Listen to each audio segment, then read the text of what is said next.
The report now in the hands of the police points to massive transfer of education funds to dubious accounts and in some instances to school accounts and later to private accounts.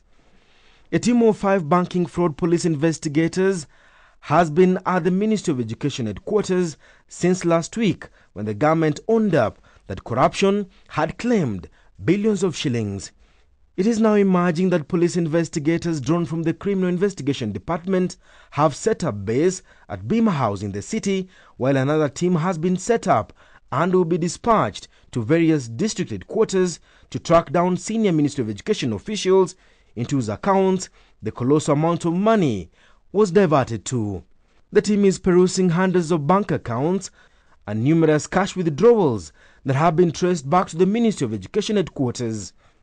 In one case, police detectives have zeroed in on the embezzlement of 1.9 billion shillings that bank transfer documents show was dispatched from the ministry headquarters but never reached the intended recipients at the district level. Some of the money, according to those close to investigations, was transferred on paper to respective schools only for ministry officials to ask for the funds to be reverted back, citing general errors.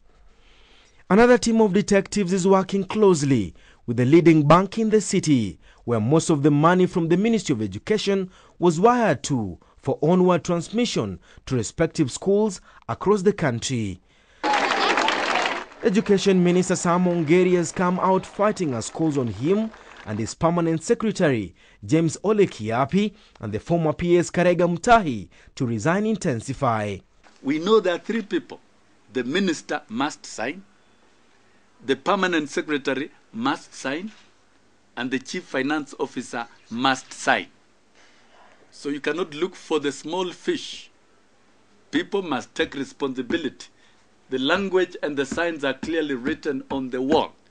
But Karega who was suspended from the Education Ministry in the wake of the scandal earlier last year, is now adding a new twist into the scandal. This money we give to the Ministry of Special Programs for schools that were affected by the post-election violence. This is the money given to TSC. This is money given to the Kenya National Examination.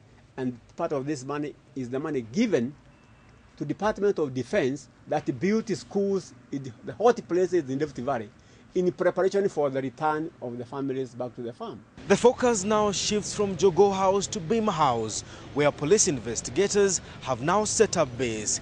It is here where senior government officials will be interrogated as investigations into the FPE scandal intensify. Onsarigo, KTN, Nairobi.